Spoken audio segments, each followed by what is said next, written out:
గొప్పగా అద్భుతంగా ప్రజలందరూ మెచ్చుకునే విధంగా తెలంగాణనే కాకుండా ఆంధ్రప్రదేశ్, పక్క రాష్ట్రాల మహారాష్ట్ర కానీ, కర్ణాటక కానీ, ఒరిస్సా కానీ, ఛత్తీస్గఢ్ కానీ ప్రతి ఒక్కళ్ళు తెలంగాణ ఈ 30 రోజుల పరిపాలన గురించి చెప్పుకోవడం ఈ తరుణంలో నిన్న మాజీ మంత్రి హరీష్ రావు గారు టీఆర్ఎస్ నాయకులు నిన్న మాట్లాడుతూ ఏదేదో మాటలు ఎంత భయంకరంగా అంటే ఒక మనిషి అసూయ పీక్స్కి వెళ్ళిపోతే ఎట్లుంటుంది, ఒక కుళ్ళుబోతానం ఎట్లుంటుంది, ఒక తట్టు ఆయన ప్రెస్ మీట్ ఒకరోజు హరీష్ రావు గారు పెడతారు, ఒకరోజు కేటీ రామారావు గారు పెడతారు, ఇంకో రోజు గ్యాప్ ఇచ్చి కవిత గారు పెడతారు. వీళ్ళు ముగ్గురే ప్రెస్ మీట్లు కూడా పెట్టేది.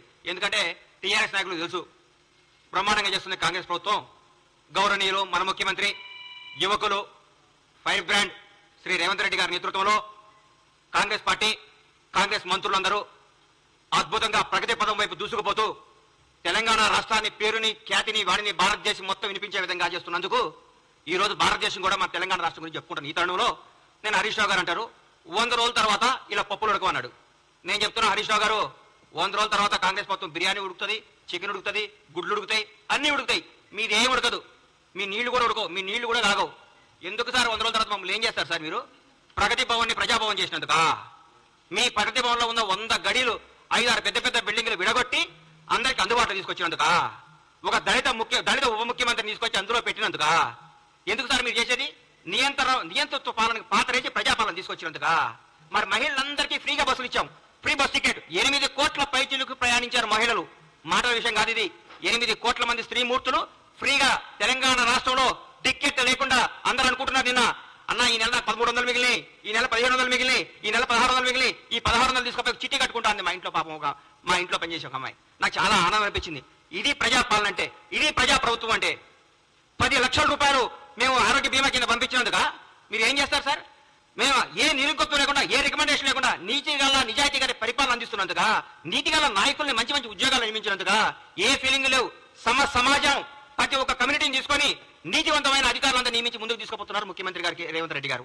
మీరు దీనికా సార్ ఎందుకు కుళ్ళుకుంటున్నారు సార్? మీరు నాకు అర్థం కావట్లేదు. కాళేశ్వరం మొత్తం మీ మేడిగడ్డ కాళేశ్వరం అవినీతి మొత్తం మా వాళ్ళు ఎంక్వైరీ చేస్తున్నందుక సార్ మీరు? మా మంత్రులందరూ మా ముఖ్యమంత్రి గారితో పాటు కొలీగ్స్ అంటే అది బ్యూటీ ఆఫ్ డెమోక్రసీ అంటే చూపిస్తున్నాం కాంగ్రెస్ ప్రభుత్వం. ముఖ్యమంత్రి నేను, మీరు అందరూ దూరం ఉండాలి, మీకు ఇంటర్వ్యూలు ఉండు, నేను రూమ్ లో ఉంటా, నేను ఫామ్ హౌస్ లో ఉంటా, నేను ప్రగతి భవన్ నుంచి రాను, నేను ఎవరు కనపడను, నాకు 3 వస్తే బయటకు వస్తా, 3 రాకపోతే ఇంట్లోనే ఉంటా, నా ఫుడ్ అనేది మేము చూసుకొని పరిపాలించుకోమని చెప్తారు మా ముఖ్యమంత్రి. ప్రతిరోజు ప్రజలకు, నాయకులకు, అందరికీ అందుబాటులో సచివాలయంలో, ఇంట్లో ప్రతి కార్యక్రమానికి వెళ్తున్నారు, ప్రతి ఒక్కరితో మాట్లాడుతున్నారు, మమేకమవుతున్నారు.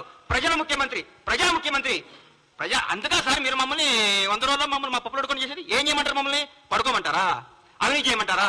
మీ దగ్గర ఒక మంత్రి ప్రెస్ మీట్ పెట్టాలంటే మీ దగ్గర పర్మిషన్ తీసుకోవాలి. మీ దగ్గర ఒక ఎమ్మెల్యే మాట్లాడాలంటే మీతో నోటు పెట్టాలి ముందు. మీకు సార్ అవి ఇట్లా నోటు చేస్తున్నా, దయచేసి పర్మిషన్ పెట్టచ్చు అని మీరు, మీ సారో ఎవరో చెప్తే అప్పుడు ఒప్పుకోవాలి. మీరు అది పెట్టలేదు. ఈ గత 10 ఏళ్లలో మీరు ఎంతమంది మంత్రులు ప్రెస్ మీట్ పెట్టారు? ఎంతమంది మీరు వచ్చి ఢిల్లీకి వచ్చి కార్యక్రమాలు చేశారు? నేను అంటారు ఈ పార్లమెంట్ లో కంపల్సరీ గెలవాలి, కంపల్సరీ గెలవకుంటే మన తెలంగాణ సమస్యలు ఢిల్లీలో మాట్లాడేది ఎవరుండరు. ఈ 10 ఏళ్ళు ఎవరున్నారు సార్ అధికారంలోకి? మీరు ఎంతమంది ఎన్నిసార్లు మీరు ప్రధానమంత్రి గెలిచారు సార్? ఎన్నిసార్లు కేంద్ర మంత్రులు గెలిచారు సార్? ఎన్నిసార్లు తెలంగాణకు రావాల్సిన హామీల గురించి మాట్లాడుకున్నారు సార్ మీరు? 30 రోజుల్లో మా ముఖ్యమంత్రి గారు, మా మంత్రులు ప్రతి ఒక్క సమస్యని ప్రధానమంత్రి గారి దృష్టికి, హోంమంత్రి గారి దృష్టికి, ప్రతి మంత్రి దగ్గరికి పోయి సార్ మా పరిస్థితి, మాకు ఇది రావాలి, మాకు ఇంతమంది ఐఏఎస్లు కావాలి, మాకు ఇదిగా కనీసం తెలంగాణ ఆత్మగౌరవం చిన్నమైన జనవరి 26 చెట్టకన్నా పెట్టించారు సార్ మీరు. మా ముఖ్యమంత్రి గారు పోయి ప్రధానమంత్రి గారిని రిక్వెస్ట్ చేసి సార్ మా తెలంగాణ గౌరవం ఇది, మాకు ఇవ్వండి సార్ లెటర్ పంపిస్తే మాకు ఓకే చేశారు. అది ముఖ్యమంత్రి గారు చేస్తున్న పని. ఇంకేం సార్ మీరు మాట్లాడితే? మీరు ఏం కావాలి మీకు? మేము ప్రజల పరిపాలన కూడా బాగా చేయొద్దా? జనాన్ని వివేకవంతులు చేయొద్దా? జనాన్ని ప్రగతి పదం వైపు దూసుకుపోనియొద్దా? తెలంగాణ అవినీతిని అంతం చేయొద్దా? ఏం చేయమంటారు? 10 ఏళ్ళు మీరు కనీసం, నేనైతే మీరు ఓటమికి కనీసం 2 సంవత్సరాలు ప్రెస్ మీట్ పెట్టారు. వీళ్ళు మామూలుగా మొత్తం ఎందుకు ఓడిపోయామని దాన్ని సమీక్షించుకుంటూ కూర్చుంటారన్న. అరే మా ఆగం పాడుగాను రోజుగా ప్రెస్ మీట్, ప్రతిరోజు ప్రెస్ మీట్ సార్. దేనికి? ఏం చేస్తారు సార్ మీరు? ప్రగతి భవన్ నుంచి వెళ్ళిపోయిన రోజు నుంచి ఈ రోజు వరకు చూస్తున్నా మీరు ఆ టీఆర్ఎస్ భవన్ లో కూర్చొని ప్రెస్ మీట్లు పెట్టుకోవాల్సిందే. రాబోయే 10 ఏళ్ళు, రాబోయే 10 సంవత్సరాలు మీరు టీఆర్ఎస్ భవన్ లో ప్రెస్ మీట్లు పెట్టుకోవాల్సిందే. మీరు ఈ ప్రజా ప్రభుత్వాన్ని చూసి కుళ్ళుకోవాల్సిందే. ఈ ప్రజా ప్రభుత్వం గురించి మీరు రోజు బాధపడాల్సిందే. మీరు ఏ విధమైన చేయలేరు. అధికార నియామకాల్లో కూడా సమాజం పాటించింది మా ప్రభుత్వం. ఎవరికి ఎక్కడ బంధు ప్రీతి, కుల ప్రీతి, రాగ ద్వేషాలకు దూరంగా పెట్టి సమర్థవంతమైన నాయకుల్ని, నిజాయితీవంతమైన నాయకుల్ని నియమించింది మా ప్రభుత్వం. సగర్వంగా చెప్పుకుంటున్నాం. ప్రజలు స్వేచ్ఛావాయువు పీల్చుకుంటున్నారు. అబ్బా ఎంత హాయిగుందిరా, బ్యూటీ ఆఫ్ డెమోక్రసీ ఎంత బాగుందిరా, కాంగ్రెస్ ప్రభుత్వం ఎంత పరిపాలిస్తుందిరా. ఇందిరమ్మ రాజ్యం అంటే ఇదే కదా, సోనియమ్మ కన్న కళ్ళు ఇదే కదా, సోనియమ్మ అందుకనే కదా తెలంగాణ రాష్ట్రాన్ని ఇచ్చింది, మన్న పరిపాలించుకోవడానికి కదా తెలంగాణ ఇచ్చింది మాట్లాడుతున్నాం. అంత జనమందరూ చెప్పుకుంటున్నారు సార్. ఈ రోజు మేము ఎవరి దగ్గర బానిసత్వంగా ఉండలేదు.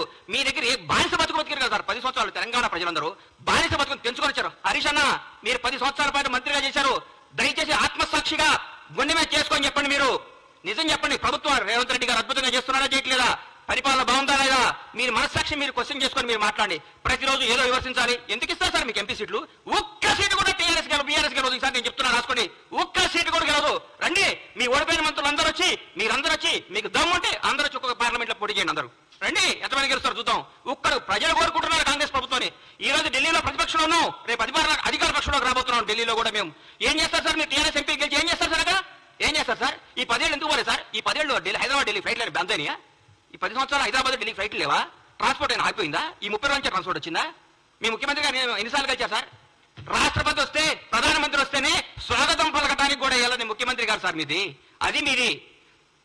మా ముఖ్యమంత్రి గారు, మాజీ రాష్ట్రపతి గారు వస్తే పోయి పలకరించి నమస్కారం పెట్టి ఆయన సంస్కారం చాటుకున్న గొప్ప నేత రేవంత్ రెడ్డి గారు. రేవంత్ రెడ్డి గారు యువకుడు, ఉత్సాహవంతుడు, ప్రజల కోసమే, ప్రజా శ్రేయస్సు కోసమే, ప్రజల బాగోగుల కోసమే, తెలంగాణ ప్రజల కోసం పోరాడుతున్న వ్యక్తి ముఖ్యమంత్రి గారు. ఆయనను పట్టుకొని ఆయన పిసిసి అధ్యక్షుడిగా ఉన్నప్పుడు ఏం చేశారు? పిసిసి అది లేనప్పుడు ఏం చేశారు? విమర్శిస్తారు సార్, విమర్శిస్తారు. ప్రజలు ఒప్పుకున్నారు. మా కార్యకర్తలందరూ మా ఇంటనే ఉన్నారన్నారు హరీష్ అన్న. 10 సంవత్సరాల ప్రతిపక్షంలో ఉన్నా కానీ కాంగ్రెస్ కార్యకర్తలందరూ కాంగ్రెస్ లో ఉంటారు. ఈ రోజు ఏ పార్టీ కార్యకర్తలు అధికారం ఉన్నా లేకపోయినా ఒక కార్యకర్తలు అంటుంటారు. బీజేపీ కార్యకర్తలు బీజేపీతో ఉంటారు, సిపిఎం వాళ్ళు సిపిఎంతో ఉంటారు, సిపిఐ వాళ్ళు సిపిఐతో ఉంటారు. ఏ పార్టీ కార్యకర్తలు ఆ పార్టీతో ఉంటారు. కార్యకర్తలు ఎక్కడికి పోరు. కానీ జనం మాత్రం ఈ రోజు కాంగ్రెస్ పార్టీ వెనకాల ఉన్నారు. కాంగ్రెస్ పార్టీ అభివృద్ధి వైపు ఉన్నారు. కాంగ్రెస్ పార్టీ మంచి పరిపాలన కోసం ఉన్నారు. కాంగ్రెస్ పార్టీ చేస్తున్న అభివృద్ధి వైపు ఉన్నారు. దయచేసి ఇకనైనా ఆలోచించుకోండి. కొంతకాలం మీ మానసిక స్థితిని మీ తప్పులు ముందు రెక్టిఫై చేసుకోండి.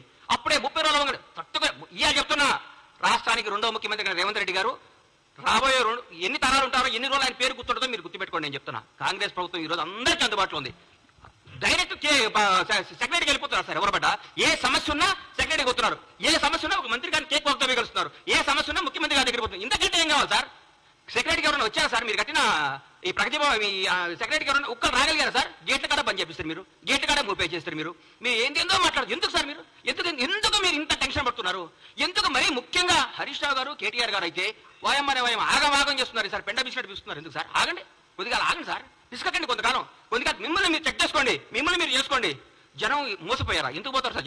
జనం చాలా విజ్ఞతతో ఉంటారు సార్. మీ అందరికంటే మనందరికంటే జనం చాలా తెలియగలడు. చాలా గొప్ప నిర్ణయాలు తీసుకున్నారు. ఈ రోజు వాళ్ళకి అవసరం, రాష్ట్రానికి అవసరం కాబట్టి కాంగ్రెస్ పార్టీ ఘన విజయం సాధించింది. రాష్ట్ర ప్రజలందరూ కోరుకుంటున్నారు కాబట్టి కాంగ్రెస్ పార్టీ అద్భుతంగా పరిపాలిస్తుంది. రాష్ట్ర ప్రజలందరూ ఆనందపడుతున్నారు ముఖ్యమంత్రి గారిని, కాంగ్రెస్ మంత్రివర్గాన్ని చూసి. ప్రతి ఒక్క మంత్రి ఒక హోదాతో, స్వతంత్ర హోదాతో ధైర్యంగా దమ్ముగా పరిపాలిస్తున్నారు. వాళ్ళ వాక్ స్వాతంత్రం ఉంది ఇక్కడ. ప్రతి ఎమ్మెల్యేకి వాక్ స్వాతంత్రం ఉంది ఇక్కడ. ప్రతి నాయకుడికి వాక్ స్వాతంత్రం ఉంది. ఎవరైనా మాట్లాడచ్చు. మీ దగ్గర మాట్లాడాలంటే ఏమవుతుందో నాయన ఉన్న ఉద్యోగం పోతుందని భయం. మీ ముఖ్యమంత్రి గారు ప్రెస్ మీట్ పెడితే పక్కన ఒక దళిత మంత్రి గారు కూర్చుంటే ఎలా కొట్టిరు? మేము మా బ్యూటీ చూడండి. ప్రగతి భవన్ ముఖ్యమంత్రి నివాసాన్ని డిప్యూటీ సీఎం బట్టి విక్రమార్క గారు దళిత ఉప ముఖ్యమంత్రి గారికి ఇచ్చి, అన్నా మీరు అందులో ఉండండి అని చెప్పారు. అది మా గొప్పతనం. దయచేసి ఇప్పుడు చెప్తున్న హరీష్ రావు గారు, కొంతకాలం ఓపిక పట్టండి. 100 రోజులు కాదు, 1000 రోజులైనా మీకు రారు. 1000 రోజులైనా మీకు జరగదు. మీరు ప్రెస్ మీట్ పెట్టే అవకాశం ఉండదు. ఊరికే మీరు పెట్టాలి ప్రెస్ మీట్. ఏదో పెట్టాలి కాబట్టి పెట్టాలి. ఎందుకంటే మీకు అట్లాంటి ప్రెజర్స్ ఉన్నాయి పైన. ఏ ప్రెస్ మీట్ పెట్టు అలా దిట్టని మీకు ప్రెజర్స్ ఉన్నాయి కాబట్టి ఆ ప్రెజర్స్ తట్టుకోలేక మీరు పెడుతున్నారని నాకు అర్థమైంది. మీ మనస్సాక్షిలో మేము బాగా చేస్తున్నాం. మీ మనసు కూడా తెలుసు. మీరందరూ మా ముఖ్యమంత్రి గారిని, మా ప్రభుత్వాన్ని మెచ్చుకొని మమ్మల్ని ప్రోత్సహించి ప్రజలకు మంచి చేద్దాం, ప్రజలకు అద్భుతాలు చేద్దాం, ప్రజలకు ఫలాలు అందిద్దాం. కానీ మా 6 గ్యారెంటీలు అమలవుతాయి. మా 6 గ్యారెంటీలు అందరికీ వస్తాయి. 100 రోజుల తర్వాత ముఖ్యమంత్రి గారు, మా కాంగ్రెస్ ప్రభుత్వం చెప్పినట్టు, మా రాహుల్ గాంధీ గారు చెప్పినట్టు, మా ప్రభుత్వం చెప్పిన అన్ని కార్యక్రమాలు అమలు చేస్తాం. మీలాగా అబద్ధాలు చెప్పం, మోసాలు చేయం, తప్పులు చేయం, బంధుప్రీతి లేదు, రాగద్వేషాలు లేవు, నిజాయితీ పాలన ఉంది. మీరందరూ కొద్దిగా ఓపిక పట్టాలని మనస్ఫూర్తిగా కోరుకుంటూ సెలవు తీసుకుంటున్నాను. థ్యాంక్ యూ అన్న. నేను అడిగేది ఉంటే చెప్పడా అన్న? చెప్తా. థ్యాంక్ యూ అన్న. నమస్తే.